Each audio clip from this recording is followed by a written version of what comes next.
Vamos falar agora sobre construção civil.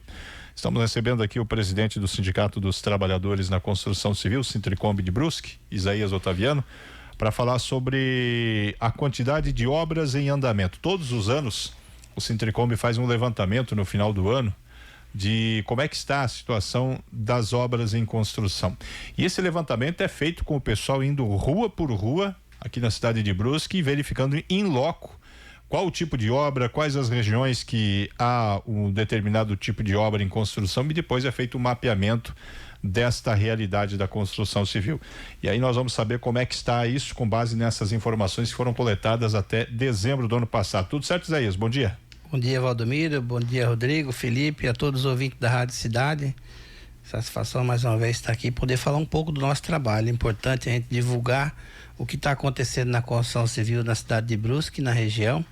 E é por isso que a gente veio hoje à rádio, para a gente divulgar o levantamento que foi feito no final do ano passado e trazer informações com relação à construção civil de fato na nossa cidade. O que esse levantamento traz? Tem mais construções? Deu uma reduzida em relação ao anterior? O que esse mapeamento que vocês fizeram traz? Então, o levantamento feito pelo nosso pessoal que trabalha em obra, Tec Segurança, e pelo tesoureiro que faz esse trabalho de visita diariamente nos canteiros de obra e no chão de fábrica, a gente pôde constatar que se manteve estável. Se manteve estável a construção civil em Brusque, uma ligeira alta, mas muito significativa, para cima, mas prova naquilo que a gente vem falando, que a construção civil se mantém aquecida, né? Entra ano e sai ano, e a construção civil continua sendo um grande puxador da economia brusquense e do Brasil também, né? Porque a gente sabe que a construção civil não é só aquela levantar tijolo, não é só isso, né? Vem muita coisa agregada à construção civil. É ferro, cimento, cal, gesso, máquina que vai fazer terraplanagem, os galpões. Então é muita coisa que vem agregada na construção civil. A questão da parte elétrica, então tudo isso agrega na construção civil e puxa, sem dúvida alguma, a cadeia produtiva para cima no nosso atendimento.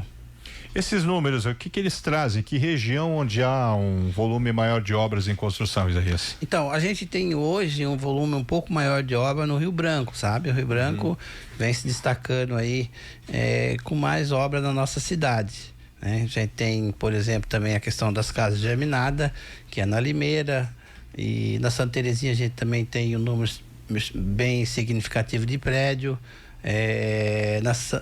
Na Santa Rita também a gente tem obras de grande porte sendo construído. As obras estão bem diversificadas, né? A gente tem no centro também prédios sendo construídos, e na região, a região que tem menos obras na nossa cidade hoje é o bairro São Pedro. Esse é um levantamento feito, como tu falou no início da tua fala ali, de rua por rua. Só que Brusque é uma cidade muito grande. Provavelmente pode ter ficado alguma coisa que a gente não conseguiu captar, mas ele é de uma precisão quase que de 95%, digamos assim, para não falar 100% das obras de Brusque, porque pode ter escapado alguma rua sem a gente conseguir passar, porque é uma região bastante grande, compreende também Guabiruba, né? Mas é um levantamento bem fidedigno do que acontece na construção civil de Brusque.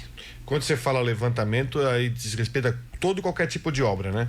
Então, desde construção de casa, prédio, seria isso? Seria isso. Então a gente hoje tem sendo construído, eu falo casa de 2 andares, né? Essas casas pequenininhas a gente nem coloca. Germinado também? Germinada entra, né? Porque aí pode ser que é a empresa que está fazendo, né?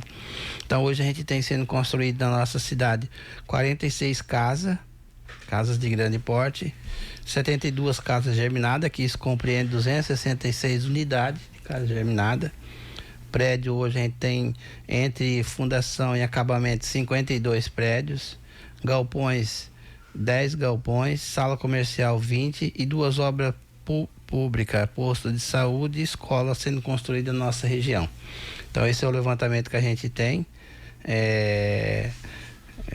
das obras que está sendo construída e que estão em fase de acabamento também, e que estão em fase de levantamento e que estão na fundação. Quando você fala aí no Rio Branco, Isaías, dá para se traçar assim uma ideia do porquê o bairro Rio Branco tem aí conforme nos dados que o sindicato traz aí, o maior volume de obras em andamento? Sim, a gente tem um loteamento lá, que é um loteamento bem grande, né? Que está sendo povoado, né? Então, no Rio Branco, esse loteamento, ele compreende a maioria das obras que tem naquela localidade, né? Então, por esse fato que o Rio Branco se destaca hoje na questão das obras na nossa cidade. Mas eu digo assim, que obras de grande porte, que digo prédio, essas coisas mais no centro, né? Santa Terezinha também tem alguns prédios sendo construídos, mas de maneira geral as obras que predominam são no Rio Branco. E é obra de moradia essa maioria de obras aí que se tem por lá? Você traz aí que é um loteamento, imagino que seja um loteamento residencial, né? Provavelmente prédios tem para moradia, né? Casas também germinadas, mas a maioria é casas para moradia, porque é obra, se é prédio, e subentende que é para moradia, né? Então, nesse sentido que o Rio Branco se destaca, obras para moradia e prédios que estão sendo construídos naquela localidade com essa finalidade. Quando a gente fala aí desse levantamento, quanto tempo que o pessoal levou para fazer isso? Olha, em torno de 30 dias para fazer esse levantamento, não interruptamente, né? Com outras atividades intercaladas, mas em torno de 30 dias para fazer o levantamento e depois passar isso no papel, porque tudo que a gente está apresentando para a imprensa nessa semana passada, a gente começou a divulgar isso tem foto das ruas, das obras, né? Tudo bem organizado nesse sentido, porque senão a gente não consegue também, no final dá uma complicação total, a gente não consegue entender o que é que nessa relação. Mas as obras são todas fotografadas, rua e obra, para saber se está na fase inicial, na fase de acabamento, e o trabalho tem sido feito dessa maneira. O total de obras são de quantas? 202 obras. Isso até dezembro. Então quer dizer que nós podemos ter aí já alguma outra obra começada, então, sim, depois disso, né? O número pode ser maior, então? Com certeza, pode ser maior, porque eu sempre digo, um prédio ele demora muito tempo para ficar pronto. Então começa agora, vai aí demorar 3, 4 anos, certamente, dependendo do tamanho da obra, né? Então, certamente temos outras obras. Exemplo disso, começou a construir uma agora, está em fase acabou a fundação e está começando a levantar do lado do sindicato, e provavelmente não vai estar nesse relatório, porque é a obra que já começou esse ano. Ô Isaías, baseando-se nesses números que você apresentou há pouco e na resposta que você deu por último aí para o Valdomiro, a tendência de aumentar esse número para 2026, evidentemente passa por vários fatores, entre eles a questão econômica, né? Mas um dos fatores que me parece, eu sempre bato nessa tecla, porque eu vejo que esse setor é o que mais precisa e cada vez mais você tem uma dificuldade em buscar a tal da mão de obra qualificada. Você pensa que essa questão de mão de obra qualificada também vai ser um impedimento, de repente, para a elevação desses números que você assinalou há pouco em relação ao número de construções que acontecem na cidade de Brusque? Sem dúvida alguma, a mão de obra ela é que faz a diferença na construção civil, e não só na construção civil, mas em toda a cadeia produtiva, não só de Brusque, mas da região, né, de Leitão. A gente sabe que a mão de obra ela está faltando em todas as categorias, e na construção civil não é diferente. A gente tem conhecimento de investimento e obras que é para ser começado, projetos novos que não foi começado porque não tem mão de obra, né? Então, hoje tu vê prédios que teria que trabalhar com 10, 15 pessoas, trabalhando com 6 pessoas, porque não tem mão de obra, né? Então, quem vende, quem compra um apartamento ou quem vende um apartamento, ele tem prazo para entregar, né? Quem compra tem prazo para receber e quem vende tem um prazo para entregar. Então eu vejo que a mão de obra, sem dúvida alguma, ela é um grande desafio a curto e longo prazo, não só na construção civil, mas em toda a cadeia produtiva da nossa região. Você está falando uma coisa, eu tenho inclusive numa discussão, conversa que eu tive no final de semana, tá falando sobre alguns edifícios aí que estão com um atraso bem considerado em obra, né?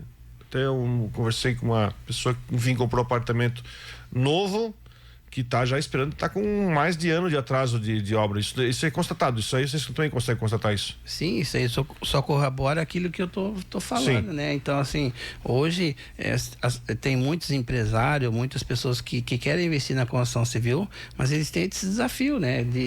De tu prometer que vai entregar um produto e chegar no prazo e você não conseguir por questão de atraso da obra, né? Porque quando a gente fala de construção de prédios, que hoje a gente tem na nossa cidade sendo construídos 52 prédios, tu requer um tempo maior para construir, tu requer uma mão de obra um pouco mais qualificada, e isso tudo vai tornando-se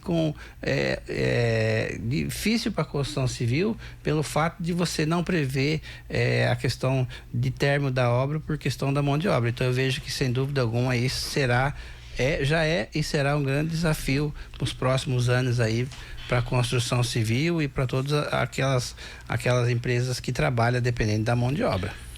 Duas mensagens aqui, a Ana está fazendo, eu acho que ela está te provocando, Isaías. Ela está dizendo o seguinte: fala pro Isaías que na rádio não tem bolinho de milho para tomar café. Deve ser alguma provocação, alguma coisa relacionada. A Ana mora ali no Limeira ali. Um abraço pra Ana, é uma vizinha da minha irmã. Isso, exatamente. Eu gosto do bolo de milho, então quando eu vou na minha irmã, geralmente ela faz, ela cozinha muito bem e faz esse bolo de milho que é muito saboroso. A Ana que uma vez me fez eu sair dali do Paquetá e ir lá na Limeira para comprar um bolo de chocolate, viu, Dilei? Ela trouxe aqui na rádio. Muito bom, diga-se de passagem. E aí um dia em casa, vamos lá, fui lá na Limeira, lá perto onde ela mora, para comprar o bolo de chocolate. Obrigado, Ana. O Marcelo está fazendo uma pergunta, não seria bem pro Isaías, eu acredito, mas talvez o Isaías possa responder. Ele diz o seguinte: bom dia, sobre a entrevista em andamento sobre imóveis no Rio Branco, pergunto se é legal perante o plano diretor essas construções em prédios com kitnets em todo o loteamento. Não teria que ter um padrão de metragem mínimo? Como tu já respondeu, foge um pouco do meu domínio, sim, né? Mas eu acredito que, eu não sei nem dizer, porque a gente vai mais na questão de quantas obras tem, e para ter uma noção, o Rio Branco hoje nós tem 20 prédios, não é de grande porte, sendo construído, né? Então hoje o Rio Branco e 8 casas germinadas, que a gente constatou, né? Com 8 casas germinadas, ela corresponde a 50 moradias, 50 famílias que vai morar, né? 50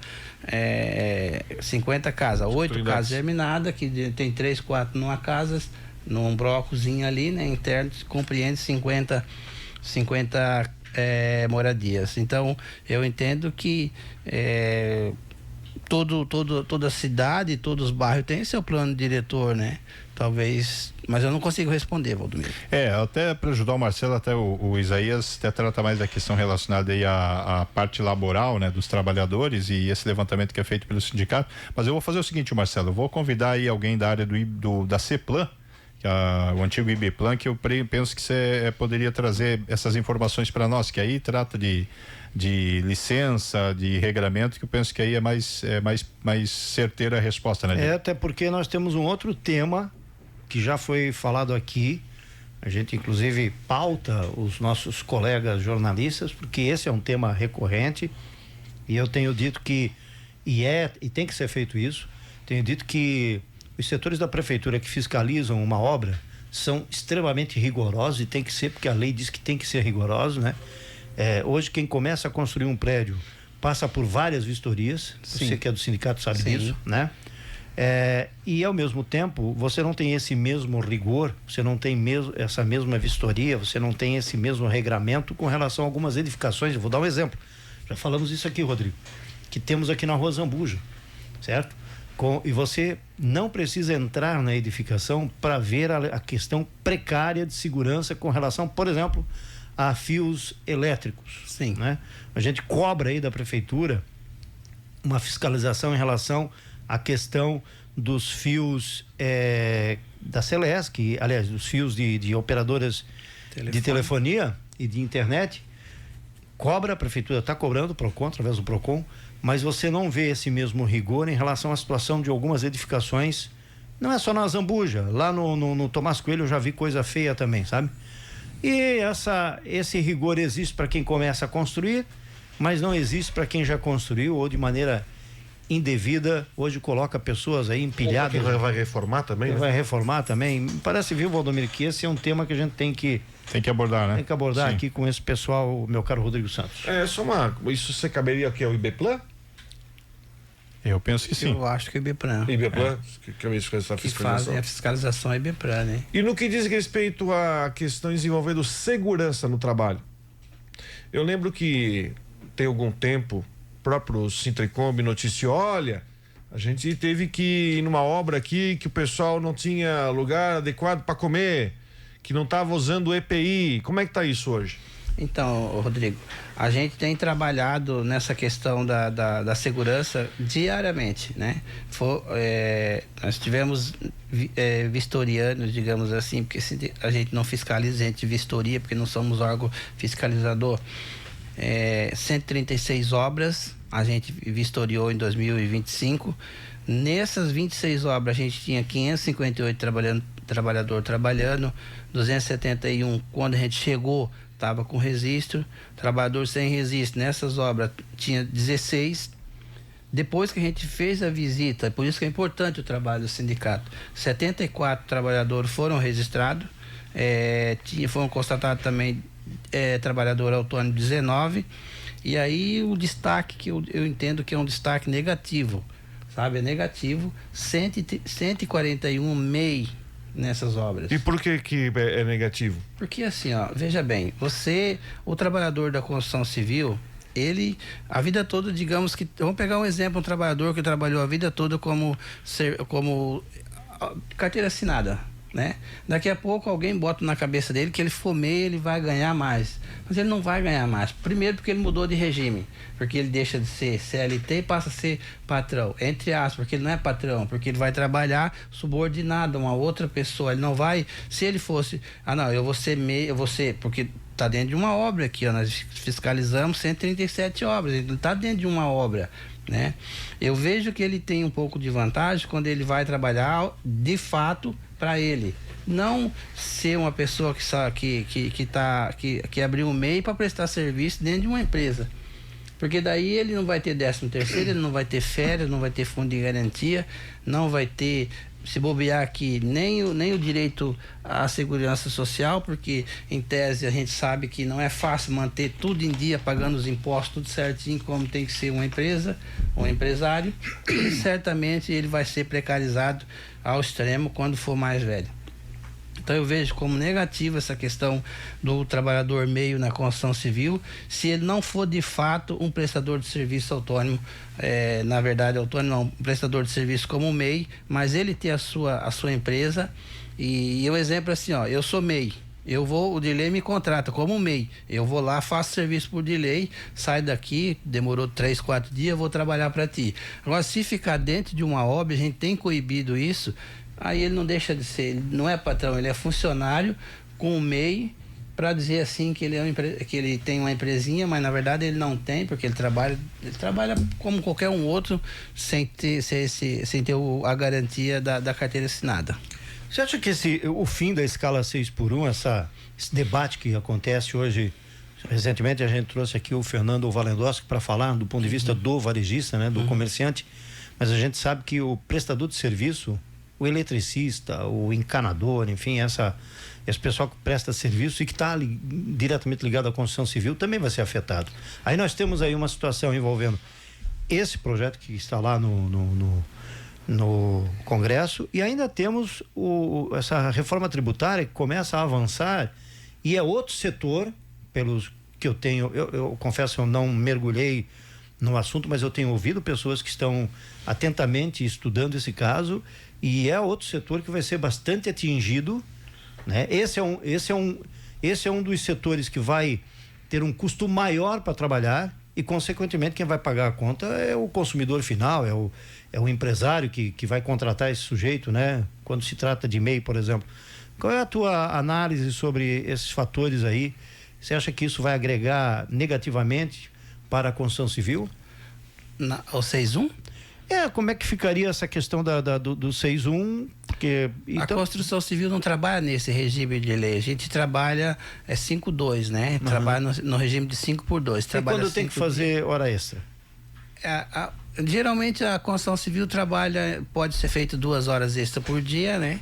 Então mata-se dentro da semana e tem empresas que trabalham no regime de 44 horas, todos trabalham no regime de 44 horas, mas fazendo 8 horas por dia, trabalha sábado até meio-dia, mas não trabalha naquele regime de 6x1, que tem que trabalhar 6 dias e folgar 1. Sim. Agora, se tu perguntar a minha opinião sobre a questão do 6x1, eu acho que é uma escala totalmente que afeta diretamente a saúde do trabalhador, por entender que você pega bem, quem trabalhou nesse regime 6x1, ele não tem um dia certo para folgar, ele tem que trabalhar 6 dias interrupto e folgar 1. Então, assim, estudos, não sou eu que estou falando, estudos mostram que a questão psicológica desse trabalhador é bastante abalada e que ele traz prejuízo não só para o trabalhador, mas para os seus familiares, né? Eu vejo que é errado quando alguém fala que não vai poder que vai afetar o trabalho. Não, pode ter outras pessoas para fazer essas folgas. Eu entendo dessa forma. O que está sendo discutido, e aí a gente está defendendo a questão do fim da escala 6x1, porque entender que se precariza demais a vida do trabalhador, da trabalhadora, e expõe ele aos riscos desnecessários na questão da saúde mental também. Não vai ter um custo maior para o empresário, não? Eu não entendo que vai ter um custo maior, porque se você trabalhar no 6x1, de alguma forma você vai ganhar para trabalhar 6 dias e folgar 1, né? Mas se for contratar, se for pedir para o mesmo trabalhador fazer um trabalho acima disso, para continuar esse trabalho, ele vai ter que pagar hora extra, vai ter um custo para ele. E com a falta de mão de obra, você entende que isso não vai afetar ou... Mas ele pode contratar uma outra pessoa para substituir. Mas acabei de falar, e a falta de mão de obra? Daí é um problema que vai ter que ser discutido, né? Duas coisas. Eu discuto isso, não estou dizendo que eu sou favorável e desfavorável ao projeto, mas estamos aqui falando em falta de mão de obra. Exatamente. Aí você contrata um sujeito para trabalhar 5x2. Ele vai ter 5 dias trabalhados, 2 de folga. Aqueles 2 de folga, vamos falar do comércio, que não é a tua área, mas aqueles 2 de folga, vai ter que buscar alguém para suprir esse espaço. Sim, minha fala nesse sentido. E suprir esses, já está difícil para conseguir o dos 5. Está difícil para conseguir o de 5. Será que vai conseguir o cara que vai fazer o 2 aqui? Sabe, essa... Isso foi levantado aqui pelo Fernando Valendowski, que inclusive, eu lembro bem, ele disse que deveria, esse tipo de situação deveria ficar na tem salarial, na discussão, na negociação coletiva. E aí, até aproveitando, desculpa eu interromper, até perguntando para o Isaías, você acredita que isso é possível de se levar isso e conseguir isso mediante a negociação coletiva, ao invés de uma lei federal, enfim?